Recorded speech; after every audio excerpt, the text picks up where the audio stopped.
Kathy Engelbert, 60 minutes. Let's see. Let me see if I can find this clip. Where is it? She talk about the drama. I think we all remember that clip, man. Hold up, wait a minute. That is very, very interesting. I can't even lie. Correlation might be on to something here. Hold on, the Indiana Fever faced the Atlanta Dream more than any other opponent on the 2026 schedule. The question worth asking is, what exactly did WNBA Commissioner Kathy Engelbert know when that schedule was built? This goes back to a well-known clip of Engelbert speaking during a 60 Minutes interview. In that segment, she was asked directly about the Caitlin Clark phenomenon. Where is it at? Because I know I did a video on it.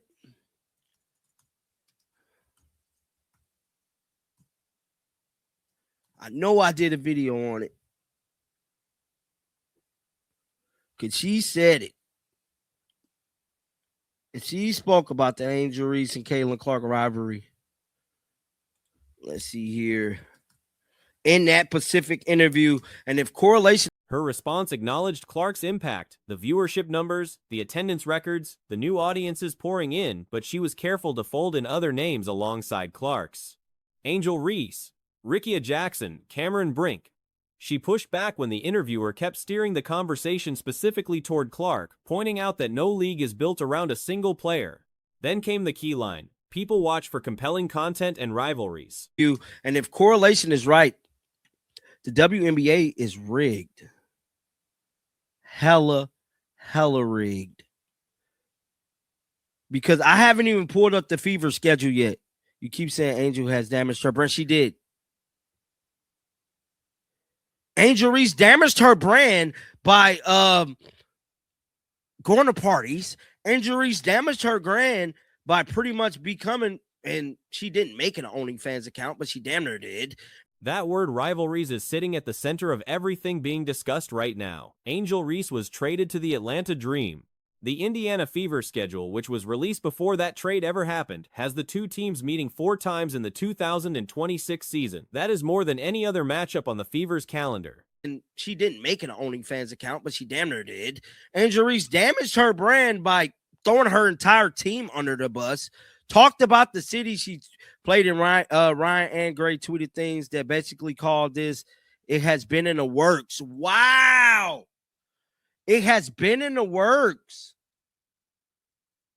This is crazy because if this is true, what correlation is saying, it's rigged. Dallas gets 3 visits. New York gets visits too. But Atlanta lands 4, and that number was locked in on the schedule before the trade that sent Reese there was even announced. Looking at the breakdown of those 4 games, 2 fall in Indianapolis and 2 are in Atlanta. Is saying it's rigged. Damn, where's that interview, bro? Damn. I gotta go to my videos, y'all. Hold on. I gotta go to my videos, bro. Where is that video? I gotta go to my videos, bro. Hold on. Maybe I can find it on YouTube. Yeah. Kathy Engelbert. I need to find a clip. But it gets more notable when the specific dates are examined. On June 18th, the Fever host Atlanta at home. Then on June 20th, essentially the next day, the Fever fly out and face Atlanta again on the road. A back-to-back against the same team, in different cities, within 48 hours. Engelbert. I need to find a clip. WNBA Commissioner, 60 minutes. Because if that is true, she spoke about this rivalry, bro. Oh, she definitely did. She definitely did. Where's it at, y'all? Bear with me. Where is it? I'm finna find it. That is not a standard scheduling pattern. The argument being made in several corners of basketball commentary is straightforward. Engelbert used her influence potentially reaching into the Chicago front office as far back as last season to engineer a situation where the Clark versus Reese rivalry would have the most visibility possible. Reese ends up in Atlanta. The schedule, already built, happens to send Indianapolis to Atlanta more than anywhere else. Hold on, or was it the Caitlin Clark one?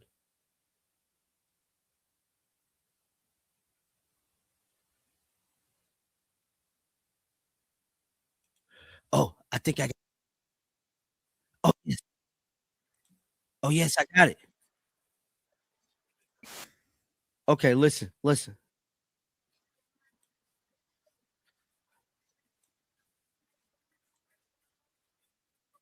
The narrative writes itself, and the league gets the drama it clearly wants. Whether this is deliberate engineering or an unusual coincidence, the numbers are hard to dismiss. The schedule predates the trade.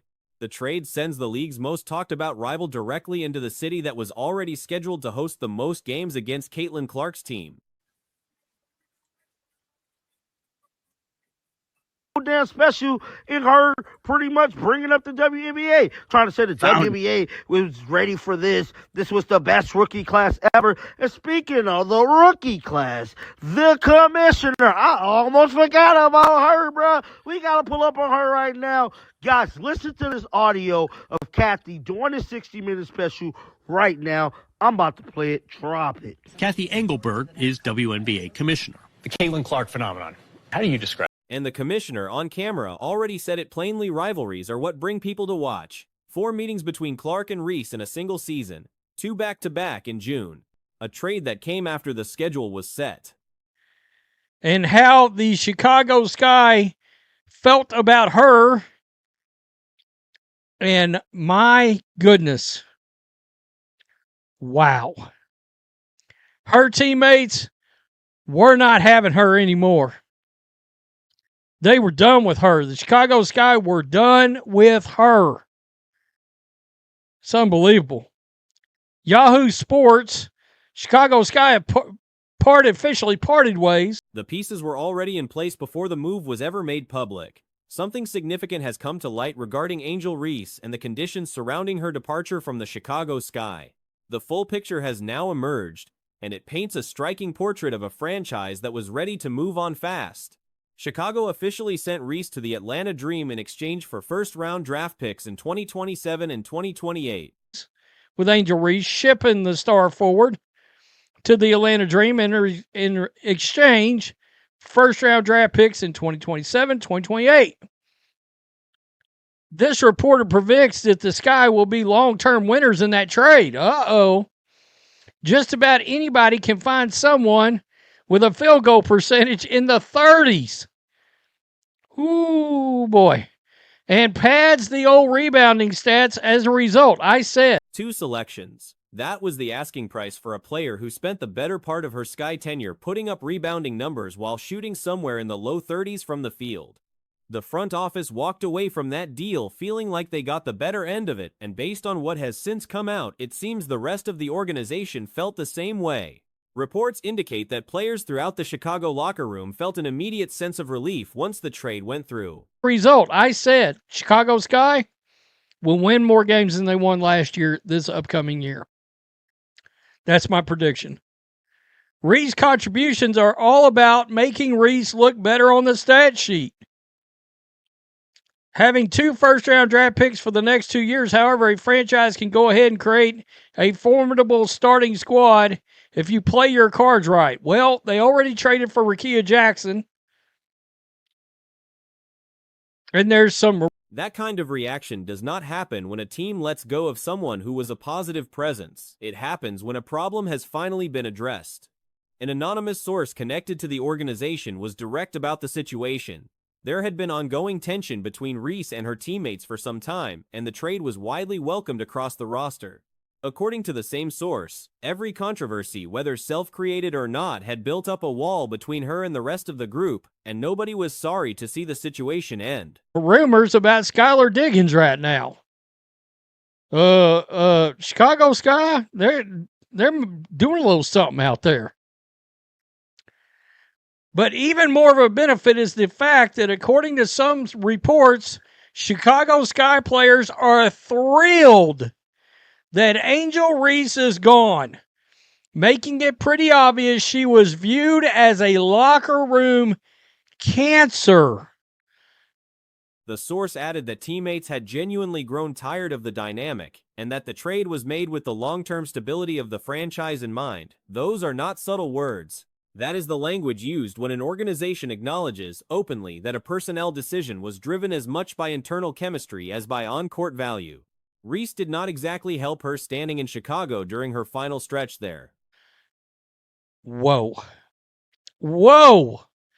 Well, we all remember Haley Van Liv looking like somebody. You remember the fake smile? The, oh my God, what has happened to me? I just got drafted to play with Angel Reese. We remember that video at the draft.